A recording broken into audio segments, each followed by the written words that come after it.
Hello, everyone. Thanks for joining IFCN's webinar about market intelligence in challenging times. My name is Muzaffar Yunusov. I am responsible for customer network management at IFCN.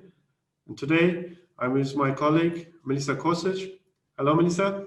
Hello, Muzaffar, and hello to everybody. Great. So, Milica, today we are going to talk about introducing IFCN and giving some insights about market intelligence for their companies.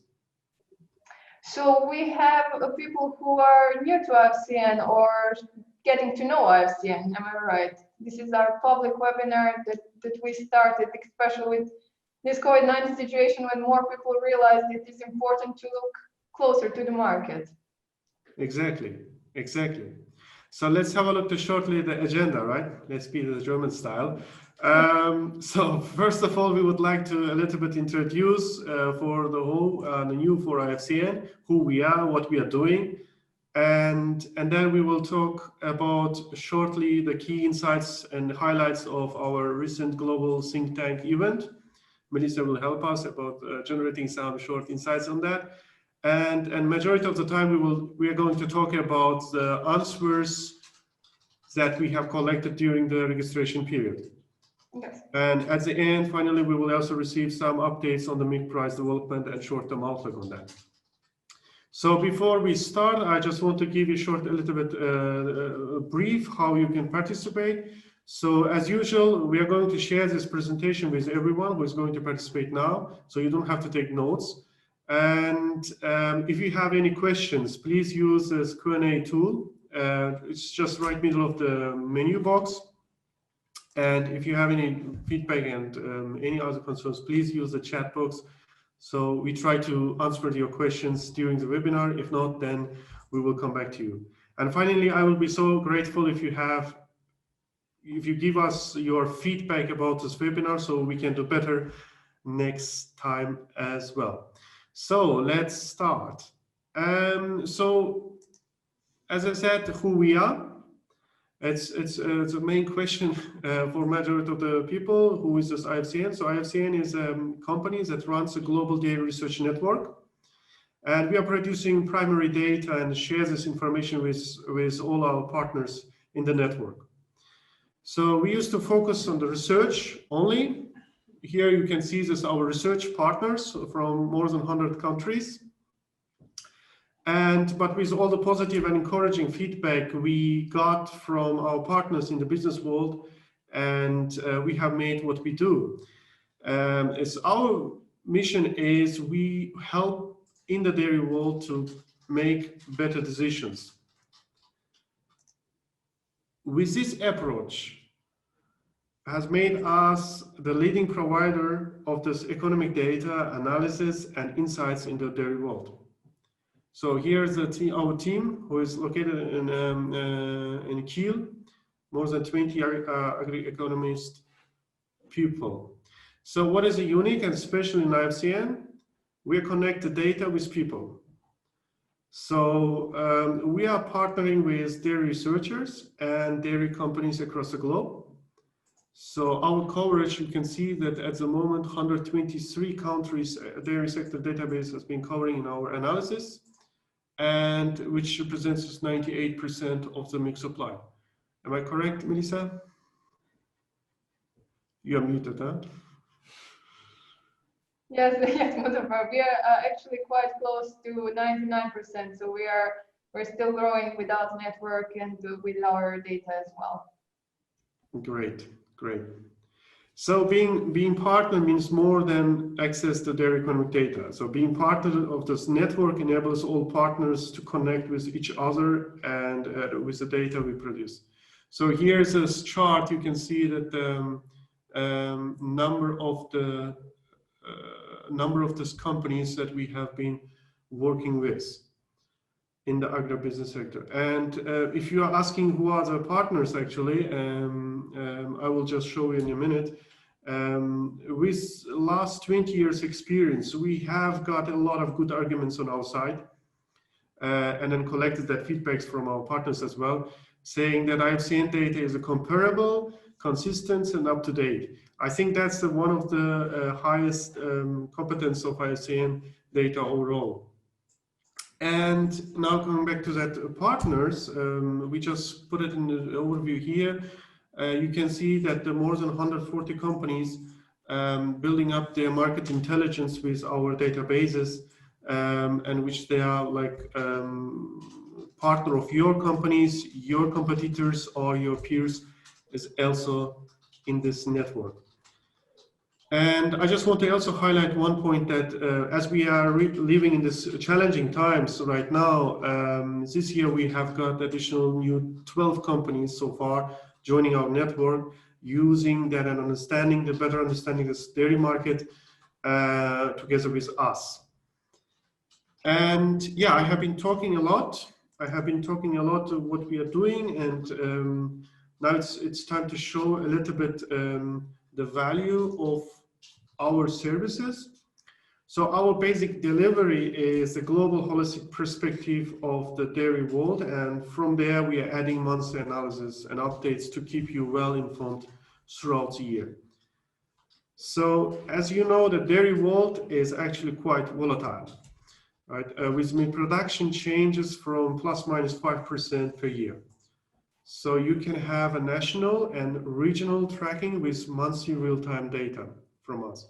So helping you to understand the relationship between national milk prices, the world milk prices, input costs, and total dairy farm costs, as you see here in the map. So if you need more specific information on a regional level, it's also available. You can dive into the national markets to further deepen your understanding of the situation and developments. For example, let's have a look at this Germany, right? So how the milk supply and demand have changed in the recent past. And then how even the regional level, you can see that here, and how the milk production has grown in relationship to the national and international milk price. And one of the most valuable aspects of this IFCN database is comparability. So due to our comparison, due to our standardization methods, we are able to compare what's the milk surplus situation between the Germany and Australia. You could see that.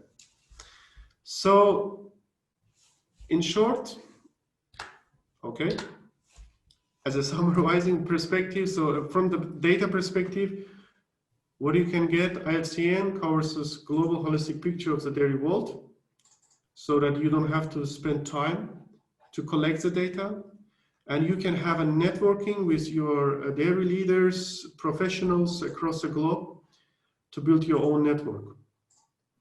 And of course, IFCN supports to improve your market intelligence to keep you in the edge of the market even in challenging times. So I have been talking a lot about this data. Now let's talk about a little bit networking perspective.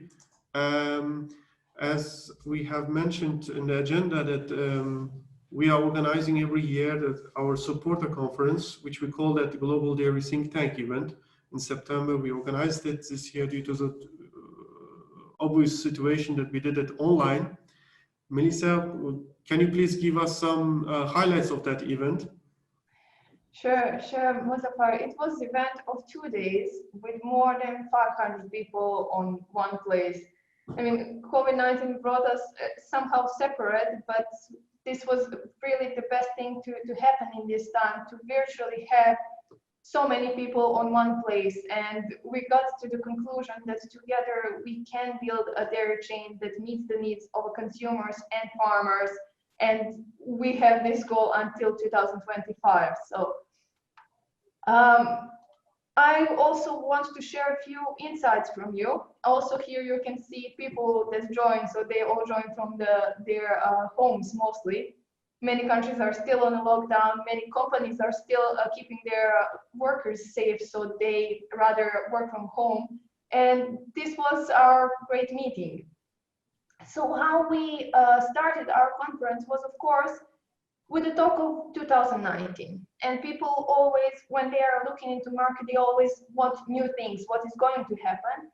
But we find that it is really important to know what had happened before this. And that's why in 2019 it was very important key finding for us that we had record low growth of milk production. So we do have more milk in the world, but it was in 2019 growing by only 1.3%. Normally, or at least a longer term average, is on a level of 2.2%. So this means that we had a little bit less milk than expected. The demand grew much more, so that is what also kept milk prices high. And exactly that is the effect that suited the COVID-19 situation that started in 2020, of course, hitting different regions and different time periods. But so far, we were monitoring with our researchers every week. We were monitoring with our partners as well. We had these weekly meetings to see what is happening on the market. And we got to the conclusion that the fear was bigger than actual impact. Milk prices have dropped since January or February even, but not that much. And we even had this hiccup in July and now again in September. And I'm going to talk about milk prices because that was one of the questions from our participants today. So I'm going to come to that as well. But even milk price is still on average level, even in 2020. We expect to be until the end of the year as well. The milk production was still growing as well, so the farmers were not that affected. And then we wanted to see also what is going to come after that, what is coming in the next few months. And our outlook said that in 2021, the world milk price is going to be slightly below $35 per 100 kilograms of solid corrected milk at 5% fat and 3.3% of protein. That means that on a world level, we are still going to be fine without this big drop like we had in some previous dairy crises. So yes, this is health crisis, but the dairy was not hit that much. If we want to know what is going to happen next, of course, we discussed during this conference for next 5 years, and the conclusion was that technologies will drive the future. We had a nice comment from one of our partners who said that we were putting all this digitalization and investments a little bit aside because they were not needed maybe, but now we realize that they're more than needed. Once that your labor might be jeopardized, that you have to turn to more technologies, it's the right time to exactly invest in that. And the farms and also the whole value chain that is ready to implement new digitalizations, new technologies, and to get improved is exactly that is going to survive, and that is how dairy is going to grow. We also presented our long-term outlook, which is our strategic tool, how to plan the dairy in the future until 2050. And we got the confirmation from also our researchers and partners that until 2050, we are still going to grow with the dairy demand and dairy supply as well. So this is still possible, even with this hiccup in 2020 with COVID-19. Okay. Yes, Melissa, in that moment, I have one question. Actually, we were also receiving that question during the registration period. When we are thinking about this long-term outlook, are we also considering some alternative milk consumption patterns, which is right now it's becoming kind of a discussions everywhere? What do you think? Yes, regarding milk alternatives, we have a lot of discussion in IFCN as well. And when we talk about our outlook for 2050, it is a baseline outlook. So we do consider it a little bit during our discussion, but what we think is that these discussions are much more louder than they actually have an impact. Yeah. We even had discussions with some US researchers and partners, and they said that that is Western Europe phenomenon, so to say. So yes, there are people who are trying maybe more. This growth is high, but it is still quite low share that is taking of milk production, even less than 1%. So we still don't think that milk alternatives are coming. They are allowed, yes, but they don't have an impact. And also we did a small research on that, and still the cost of producing milk alternatives is much higher than actual production of the milk. And the second thing is a nutritional value. So all milk alternatives and plant-based milk doesn't have that nutritional value that milk actually provides. So this is a good question. We are monitoring that. At some level, we are discussing about that, but so far, it doesn't have that big impact on a dairy.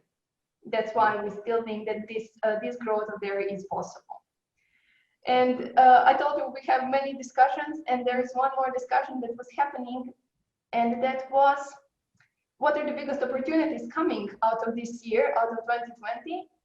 And as I said, the technologies will be leading, and they said that the farming systems and the policy that are designed to bring together consumers and farmers, and that they can be financed economically, are going to be the biggest opportunity. And the second, exactly, the farm management, IT solutions, and new trainings, so that farmer worker is not going to be that much a manual laborer, but more of skilled labor is going to be needed in a dairy. And exactly that is, from my opinion, how you can keep also young people in the dairy. So to make dairy a little bit more attractive, so that you don't lose farmers, because if you lose farmers, you're going to lose milk. But with new IT solutions, you can attract more people as well. So that is the short conclusion from the dairy conference for people that meet. It is our annual dairy conference where we always meet with our partners. But we also have some other events like these webinars where we can meet with both our partners, or like this public webinar where everybody can join. Muzaffar, what is else that we have here? Yes, thanks, Melissa. So the next event is, we are planning to have it as a market intelligence training on 10th and 11th November. It's going to be online. What is the key here, and why you need to be part of that? Because we are all smart people, and we tend to understand the market fully. This is perfectly fine. But as an analyst, as a business developer, as a product managers, but sometimes we may have understanding, but that kind of acceptance of that knowledge may be challenged inside the company. So in order to improve this market intelligence processes and projects for your company, let's put it as way around, to improve this knowledge creation and retention inside your company, in this way that you can have a common truth among the other stakeholders about this market trends and developments, we are kind of supporting to you to give you a chance and improve the skills at how to turn this market data into the insights to have this winning decisions. And then of course is making this kind of methodology of this understanding this market, and then having this process and how to organize and how to structurize this market intelligence inside your company. That's the best training and world-class training. And this training will be run by our long-term partner, Dr. Erik Edgersma. And it's going to be online. Of course, we have done that already 2 times. Last time in March, where just before this Corona starts, and now we are targeting a very small group of the people, really train the people, and then they should have a kind of signal that, okay, how the market intelligence should be in your company, actually, and then where maybe it is already existing, and then which step you can go further. And such kind of understanding you may have out of this training. So yeah, if you have any additional questions, please let me know. Without being a partner, you can participate it here. So I just want to also highlight this one. Good. So now let's move to the next point of our agenda, Melissa. That's the main part. I think all our participants are waiting for it. So the questions and answers. So questions we have already collected and pre-selected some of them to give these answers, and we have already prepared the answers for that. So if I go through the questions which we have collected, so that the first one, we are going to talk about a little bit which regions are becoming a net exporter, dairy net exporter in the future, and how we see their outlook. And then we are going to talk about a bit case, a little bit detail about this development of the dairy in Mexico. And then we go back to this farm economics, so typical farm economics model, and what kind of activities are required to become more sustainable in the worldwide. And then at the end, we talk about this short-term milk price outlook. Yeah, Melissa, the floor is yours. Thank you. So there were many questions, some of them also similar. That's why some of them we clustered here. And yes, when we talk about net exporters, net importers, it is really important to know who are they, because they are somehow leading the whole dairy. So even if you work in one country that is somehow self-sufficient without that much trade, eventually these developments are going to affect your countries. And also what we noticed, the world milk price usually is followed by net exporters, and by 3 to 6 months of a delay, it also reaches other countries. So if you think that that's not going to be my business because I work in country XY, after 3 to 6 months it's going to be. So that's why it's really important to look the dairy also on a market level, not to look only on your location. And what are net exporters? So that's our first question. We are monitoring this since 1996. Here in this chart, you have dairy trade balance for the most important dairy regions and how they grew until 2019. And we can see that Oceania and Western Europe are top exporters at the moment. How they're going to grow. So also below we have US that turned to dairy exporters somewhere to 2007, 2008. Eastern Europe and CIS countries, we have countries that grow. Some of them don't grow that much. And also Latin America, who is slowly getting there. So our, as I said, long-term outlook looks like this, that Oceania is going to slow down their growth because we have New Zealand that is slightly growing or being stable, and Australia that is becoming less of a net exporter because their consumption is growing much more. But we have that the US is going to grow much, and also Eastern Europe, and until 2050, both US and Eastern Europe and CIS countries are going to be top exporters. For that, we also can look into where are they going to export, how were developments until now, and how are developments going to be after that. So this is short answer to the question. And yes? Yeah, so that means it's quite interesting, right? That's that the key insight of this slide is that now the #1 net exporters are Oceania and Western Europe. So we are forecasting that after 30 years, those positions can be replaced by US and Eastern Europe. Exactly. Because in Eastern Europe, we have some countries like Poland, which is strongly developing their dairy. And on the other side, consumption in Eastern Europe is not growing that fast. And that's why this trade balance is growing much more. And that's why their surplus of milk is going to go somewhere else. And this comes good with the second question.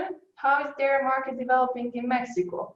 Mexico is definitely not dairy exporter, but they are #3 top dairy importer. And exactly if we want to connect US as dairy exporter and Mexico as dairy importer, they are really close dairy partners, so to say.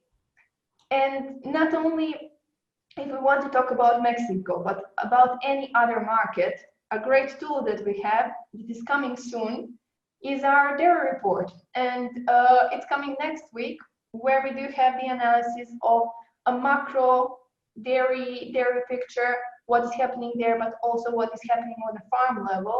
And we have a country pages for more than 120, exactly 123 country pages, where we have all data for it. Muzaffar, would you like to add something on the dairy report? Yeah, dairy. So it's okay. In the dairy world, it has a different name. It's the Orange Bible. So we have been publishing the dairy report since 20 years. And if you like to have a kind of overview and just only short glimpse or page about different markets or in a different farmers' economic situation, this is the best holistic overview provider. And how it looks like? Here you have a country pages for exactly Mexico. There are two country pages, one that is published every even year, like it's going to be this year for 2020, and one that is published every uneven year. It was published last year, which focuses more on farm structure. This year we focus more on exactly a dairy chain. And what you can see is status and key developments. Is the country more importer or exporter, and are they self-sufficient in the milk? Mexico has a self-sufficiency of around 80%.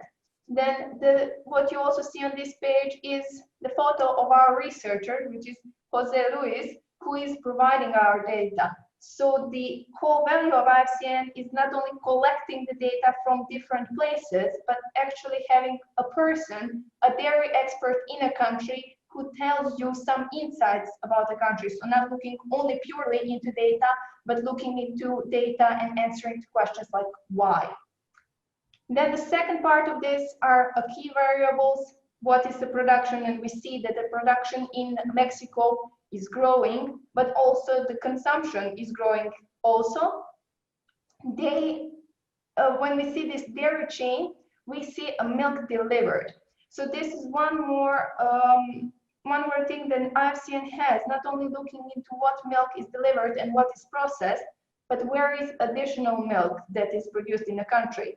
That can be the informal part, or so people selling to their neighbors or somewhere on the market, not going through official channels, or consumed on a household. And we see that around 30% of produced milk in Mexico is not reaching processors and official markets. So that is one more thing that you can look into.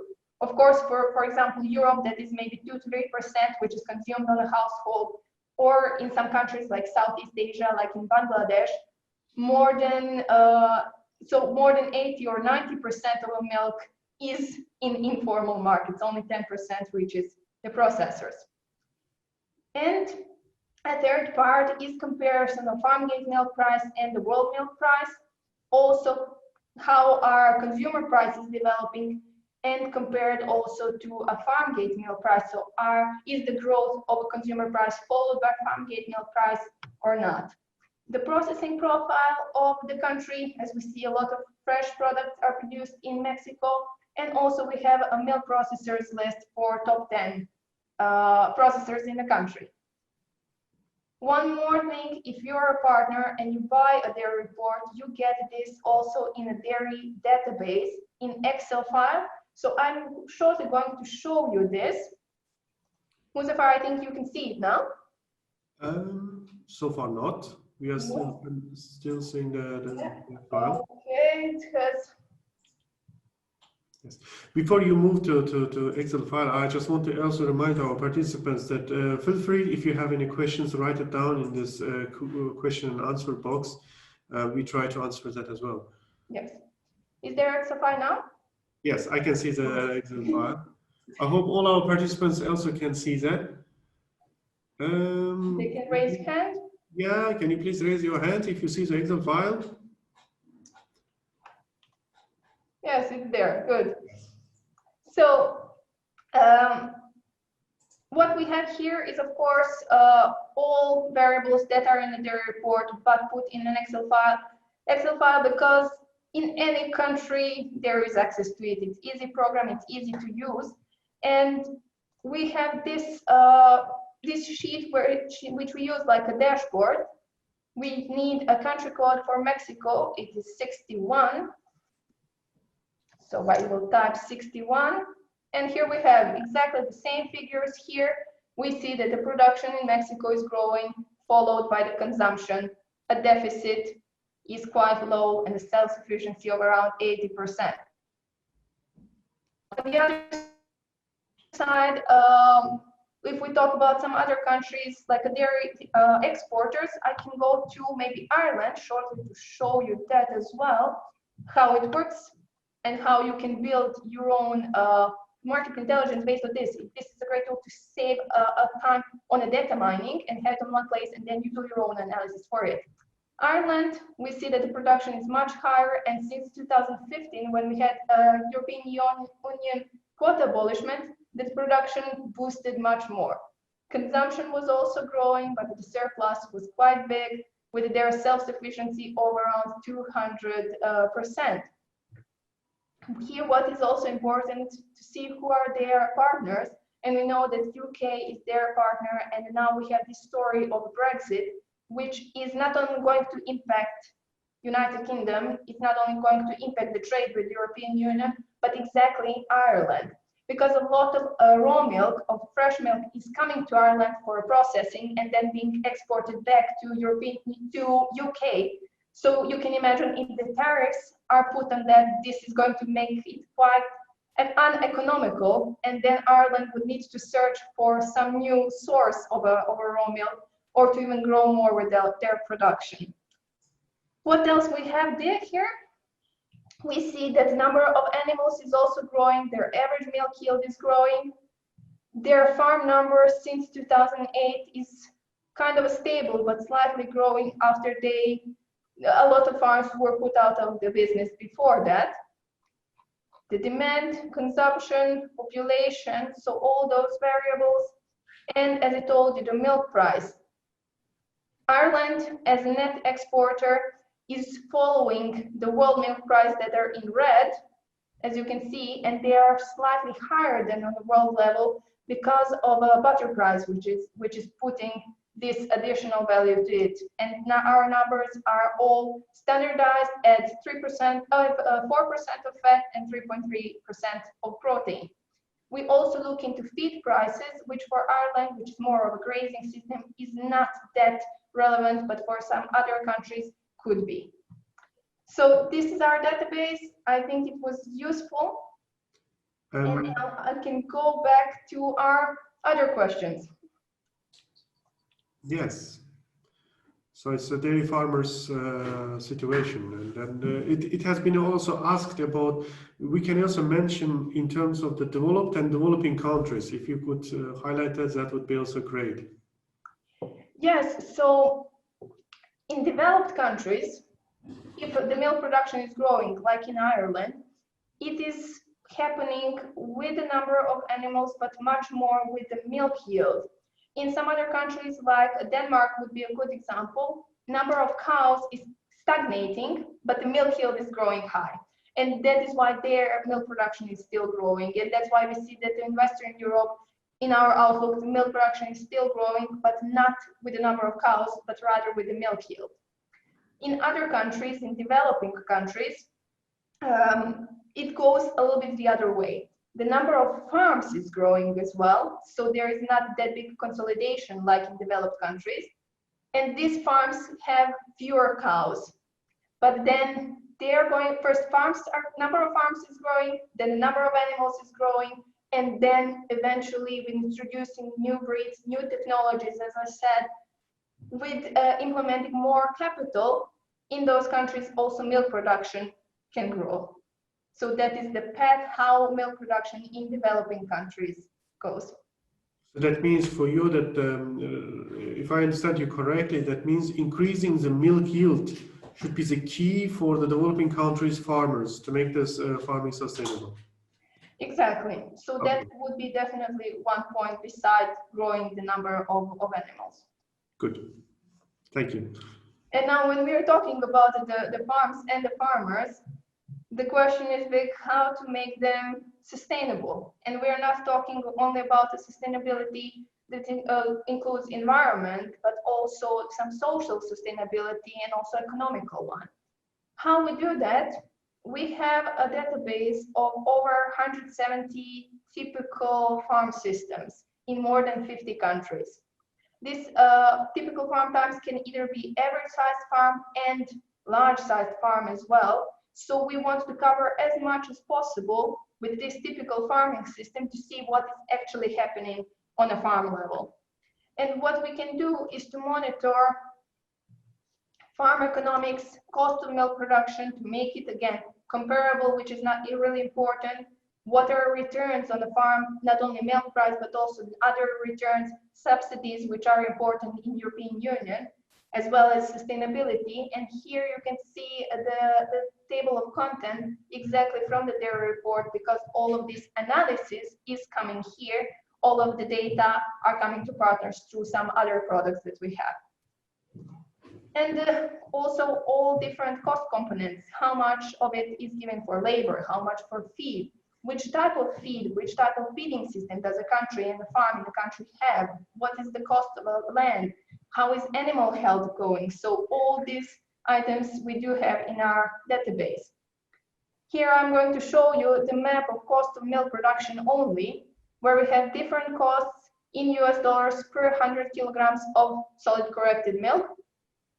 And what we see is that there are regions, gray color here, which are at a competitive level. Here we are talking also about the grazing systems like in Oceania or South America, which also have low labor input. Compared to that, we have in the Northern Hemisphere, North America and Europe, which have higher cost of milk production, but also they have higher milk yield because their production systems are much more intensive. So this is also what we monitor. On the other side, the green color shows lower costs, and here we especially have countries like in Eastern Europe, which have not low labor input, but low labor cost, which is impacting the cost of milk production as well.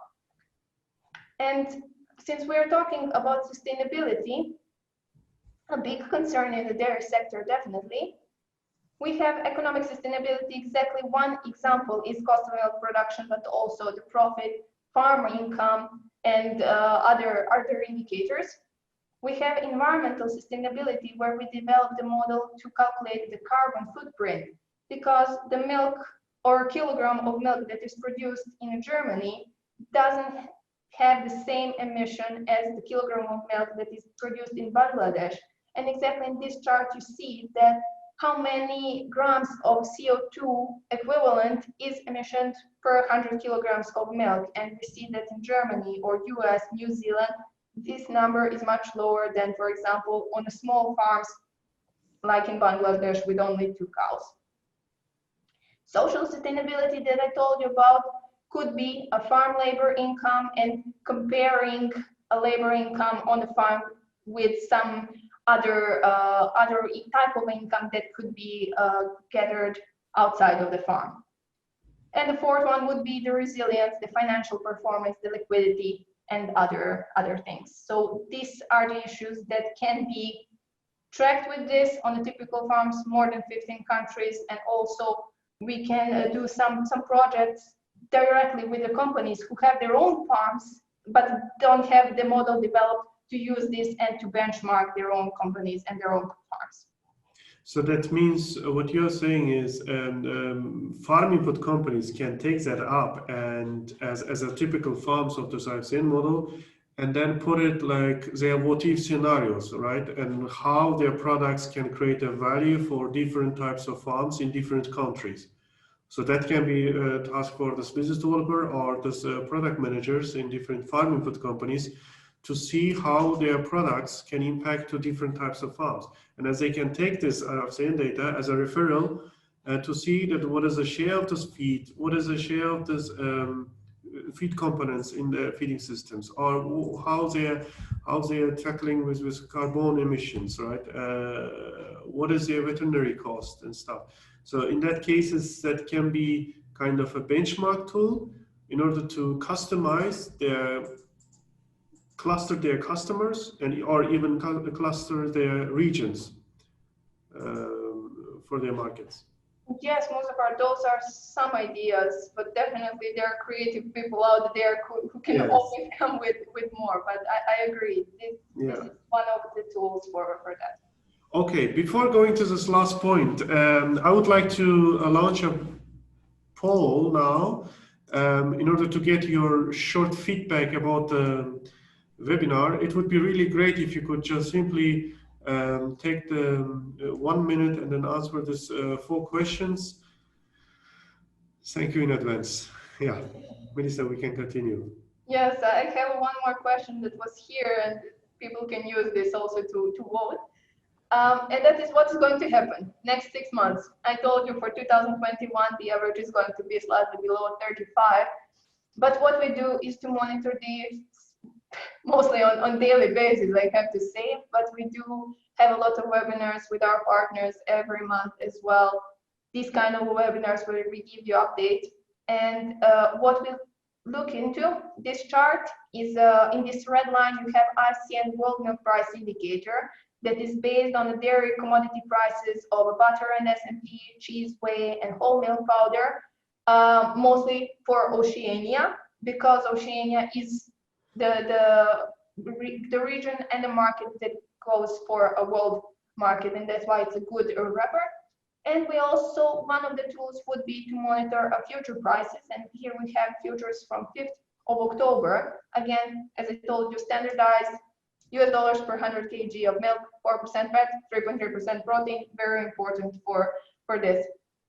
And what we see is that current dairy futures are kind of optimistic, we think. They are 35 to 38 US dollars, and we see that Oceania on a higher and stable level, with US growing a little bit, and European Union, which is keeping it around 35 US dollars.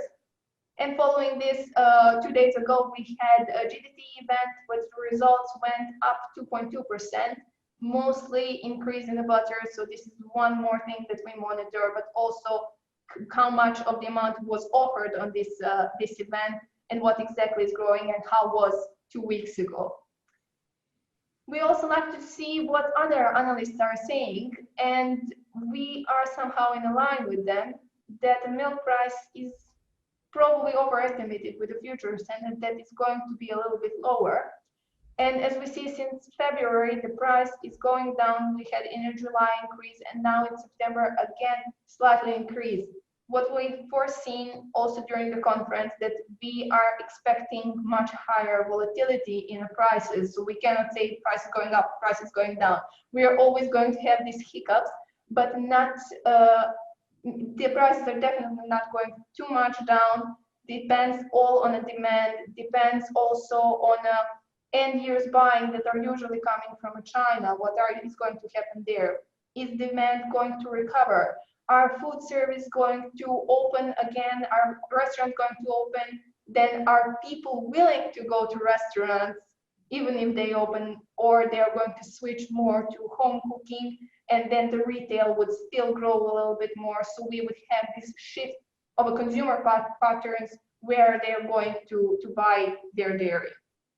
What we do is to monitor the milk price not only on the world level for Oceania prices and the future prices for European Union and US, but also we monitor milk prices for 65 countries on a monthly basis, and for more than 200 countries on an annual basis as well. So that is what you saw previously in the country page, which is really important, but not only with the milk price, but also with the milk supply and the production. So how is production developing? How is demand developing? Where is milk price going to meet? And exactly this is where we meet with our partners every last Monday in the month, talking about these things, combining all these different approaches to the market and discussing with them this. Okay, so for me, the key insight is right now, the milk price is 34 US dollar, right, for 100 kg of solid corrected milk. And we are seeing that in the short term, this price will stay in the range of 35, 38 US dollar. That is what futures saying, yes. Plus expectation of growing of the fat prices. Yes. Yes. So how is butter and cheese developing, and on the other side, how are milk powder developing? Okay, great, good. Yeah, thank you, Melissa, for the insights. And then if I give a little bit short summary of this from this webinar right now.